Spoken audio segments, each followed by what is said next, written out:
A Bit of a Flutter by LindaRushby.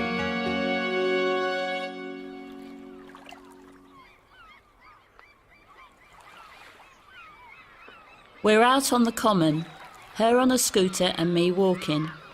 We go past the War Memorial and stop to watch the hovercraft come in when she says, "Nana, Nana, can we go and play on the tuppenny pushing machines?" "If you're a good girl," I say. "And can we go on the big roundabout with the horses, and will you come on the horse with me? And can I go on the little train, and can we have ice cream?" "If you're a good girl and don't keep pestering me." She's always a good girl.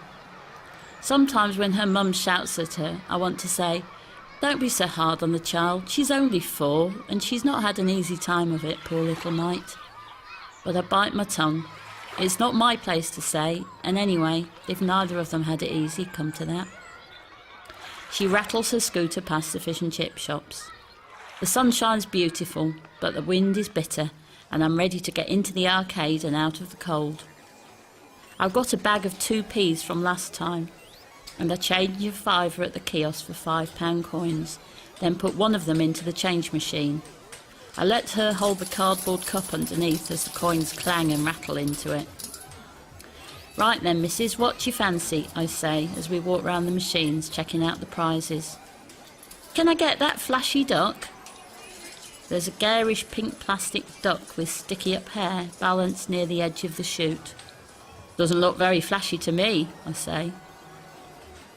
I give her some coins and she starts to push them into the slot. I put some in the other slot and the duck wobbles and falls in a shower of money. She shrieks and jumps up and down. "Well done, Sarah," I say as I bend down to pull the loot out of the hopper at the bottom. I give her the duck and she stares at me. "I'm not Sarah," she says. "That's my mummy's name. I'm Daisy." "Of course you are, love. Silly Nana." She shakes the duck and grins when it starts to flash. "Ooh, look at that. How did you know it did that?" "'Cause I got one last time I was here with Mummy." "Well, why do you need another one then?" "'Cause that one's purple and this one's pink." We move on to the next machine. I watch her face and think, well, it's not surprising I get the names mixed up, is it? For the last 20 years, it feels as though there's always been this little girl. First there was Sarah, and then she was a big girl, and scarcely a woman, before there was this other little one, with the same blue eyes, same blonde hair, same way of sticking out her bottom lip when she doesn't get what she wants. "Come on, Nana, help me." I start putting the coins in again and watch the sliders go back and forth. The tuppences pile up and jostle each other till they fall off the edge, and if you get it just right, they come rattling down into the hopper. There's cheap little prizes scattered amongst them as well. A packet of Peppa Pig stickers edging towards the front, and a keyring with a dolphin on it that takes my fancy. We keep putting the money back in till it runs out, then I get another pound's worth from the change machine and keep going. I can see why folks get addicted. The stickers drop down along with a keyring with a bright yellow sunflower on it. "Look," I say, "that looks a bit like a daisy, like your name. Why don't you give that to Mummy? She'll love it." I remember that day when she came and told me, and she wanted me to be happy for her. But all I could think was, they're so young and they've got no idea how hard it's going to be.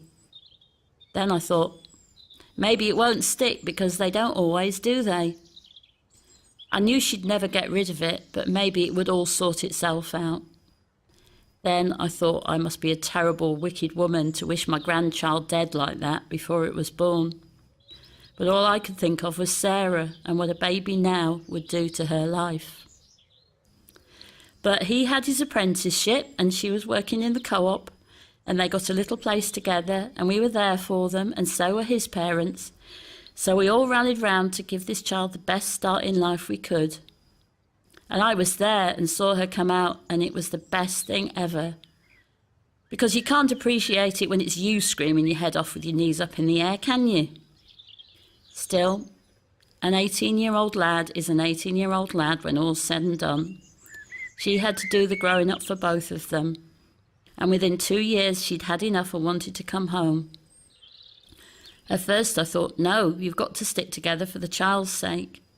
But that was before she told me the things he'd done and said. So she moved back in with me and her dad, and after 6 months, she got another job and found a little place to rent, and since then it's just been the two of them. Nana, can we get one of those big Peppa Pigs?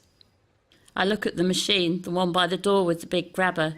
She's had her eye on it ever since we came in. No, love, I'm not very good on that machine. Let's just stick with this one. The bottom lip comes out. My daddy's good at them machines.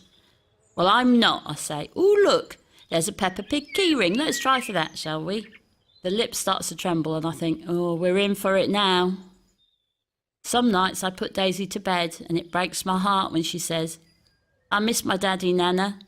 I want Mummy and Daddy to love each other and get married and we can all be together. And we all know that's never going to happen. So I say, Daddy loves you, darling, and Mummy loves you. They don't love each other, but they both love you, and I love you, and Grampy loves you, and your other grandma and granddad love you, and I give her a big hug. Then when Sarah gets back from work, she looks so tired, and my heart goes out to her too, because she's still my little girl, and always will be. And I'm so proud of her, because I couldn't do what she's doing, not on my own. I think, where did this brave, strong, beautiful young woman come from? Not from me. She's worth 10 of me, and she's a better mum than I ever was, in spite of everything. Nana, look! The machine rattles, and Daisy fishes the dolphin keyring out of the bottom and lines it up with the rest of the tat. The pink duck, the stickers, the Daisy keyring, a bag of cheap sweets. Well, didn't we do well? Not bad, £5 for a morning's amusement. I rescue the rest of the 2 peas from the hopper and put them in my bag for next time. Then I look around me, the flashing lights, the yelling of the kids, the rattle of the money, and I think, it's all a gamble really, isn't it, life? We don't ask to be born, and none of us gets to choose our parents. And here's this beautiful child.